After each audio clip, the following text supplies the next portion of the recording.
इस दुनिया में जितनी भी चीज़ें हैं, जो कुछ है इस दुनिया में, उसका कोई ना कोई वज़न ज़रूर होता है।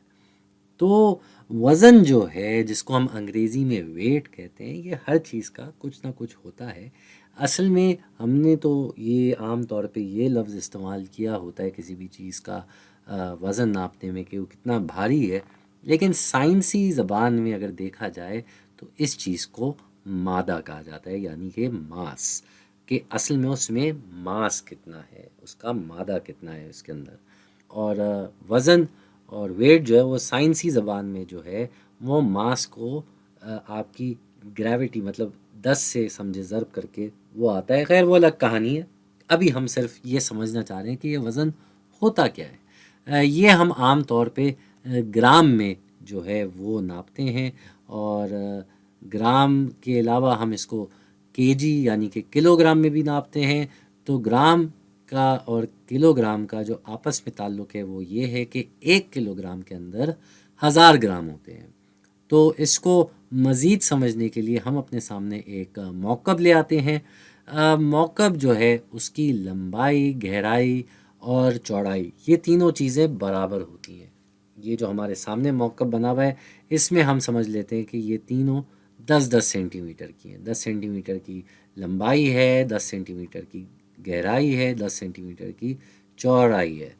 अब इसका अगर हमें हजम निकालना हो तो हम इन तीनों को आपस में ज़र्ब दे देंगे 10 बाई 10 बाई 10 और हमारा जवाब आ जाएगा 1000।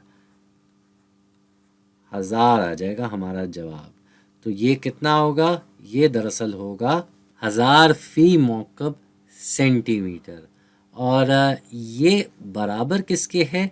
ये है दरअसल 1 केजी यानी कि 1 किलोग्राम के बराबर। जी, ये 1 किलोग्राम के बराबर है। तो ये जो हमारी मिक़दार होती है ये 1 किलोग्राम की, ये एक तरीके से हम हजम के लिहाज से देखें तो ये 1 लीटर के बराबर हो गई।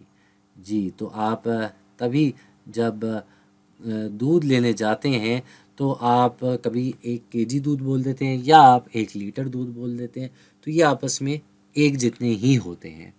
किसी चीज़ का अगर वज़न 1 किलोग्राम है तो यकीनन उसका जो हजम है वो वॉल्यूम जो है वो 1 लीटर होगा।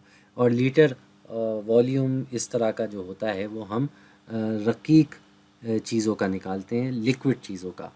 खैर ये तो हमने बात कर ली भारी चीज़ों की जो कि किलोग्राम होती हैं। अगर हमारे पास कोई हल्की चीज़ हो लेकिन बहुत छोटा वज़न हो जो आप ग्राम में भी नहीं निकाल पा रहे, तो वो क्या होगा?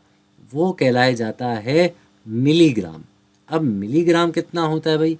ये भी समझ लेते हैं। मिलीग्राम को ऐसे समझ लेते हैं कि 1 ग्राम जो है दरअसल उसके अंदर 1000 मिलीग्राम होते हैं। और ये मिलीग्राम को हम अमूमन अंग्रेज़ी में एमजी के तौर पे लिखते हैं साथ में यूनिट। तो ये एम मिली के लिए और जी ग्राम के लिए। ग्राम जो है वो हम आम तौर पे सिर्फ जी के साथ लिख देते हैं अंग्रेज़ी में। और किलोग्राम जो है वो हम केजी में बोल देते हैं कि के किलो के लिए और जी ग्राम के लिए। तो भाई ये एक मुख्तसर सा ख़ुलासा था वज़न के बारे में, जिसको मास मादा कहा जाता है। तो ये एक तरीका है, ये यूनिट हैं जो इस्तेमाल किए जाते हैं। अमूमन ग्राम में इस्तेमाल होता है हल्की चीज़ों के लिए, भारी चीज़ें जो हैं वो किलोग्राम में नापी जाती हैं। और बहुत ही छोटी हल्की तरीन जो चीज़ होती हैं वो मिलीग्राम में। मिसाल के तौर पे आप दवाइयाँ देखते होंगे, ये इतने एमजी की दवा है, ये इतने एमजी की दवा है, तो वो बता रहे होते हैं कि इसमें इतना सा ही बस मादा है।